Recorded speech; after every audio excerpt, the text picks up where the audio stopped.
North Korea has warned of a full-fledged confrontation with Washington, promising to conduct a rocket launch and a nuclear test targeting the U.S. The threats come a day after the UN Security Council expanded US-backed sanctions against Pyongyang for its rocket launch in December.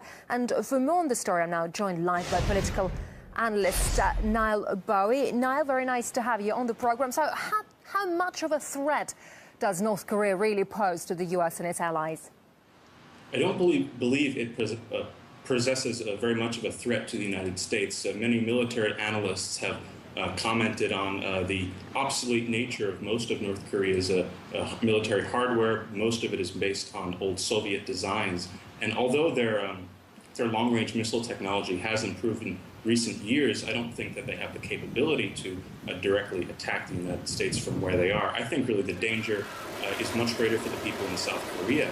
And I think we have to do our best in this situation to look at the world through North Korea's eyes. You know, during the Korean War, the United States killed about 4 million people and completely flattened North Korea. And if we look at the resolution that was passed yesterday, for example, I think they perceive this to be a message from the international community saying that you do not have the right to defend yourself. So I think this is part of the reason why they behave so belligerently. And as we see, and as you say, UN resolutions have resulted only in provoking North Korea to fight back. So why is the US keeping pressing for more measures then?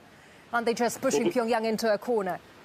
Exactly right. And I think with Obama's pivot to Asia policy, certainly North Korea is going to provide a very convenient pretext for the United States to militarize the South Korean country even further.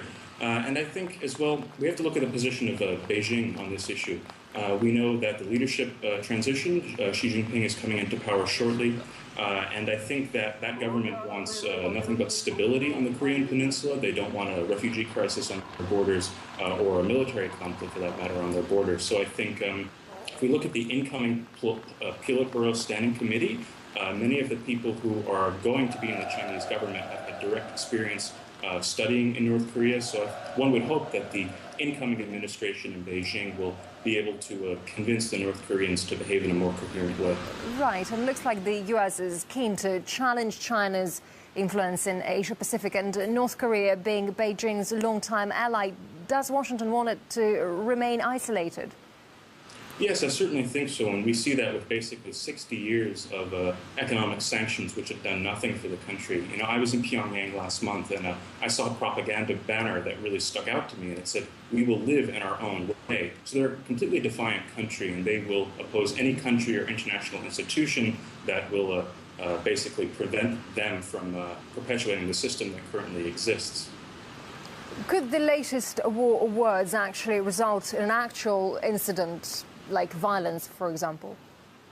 Yeah, well, Pentagon documents have pointed out that if war broke out in the Korean Peninsula, over 1 million people would die in the first 24 hours. So I think as we have the new South Korean president, Park Geun-hye, coming into power in February, I think she really has a new precedent to engage North Korea. And the situation is pretty complicated because the North Korean government attempted to assassinate her father, Park Chung-hee, and actually did assassinate her mother when she was a child. So there's a lot of bad blood between the North Korean ruling family and the incoming South Korean president. But one would hope that she has a little bit of a sense and rationalism to abandon the hardline policies of Lee Myung-bak that we've seen in the past 5 years and to reintroduce the Sunshine Policy. Because I think ultimately, at the end of the day, if North Korea and South Korea normalize relations and begin to have a little bit of an economic exchange, inevitably North Korea will become a more coherent actor. So we can only hope that that is the direction that she will take. All right, political analyst Niall Bowie, thank you very much indeed for your time. Thank you so much.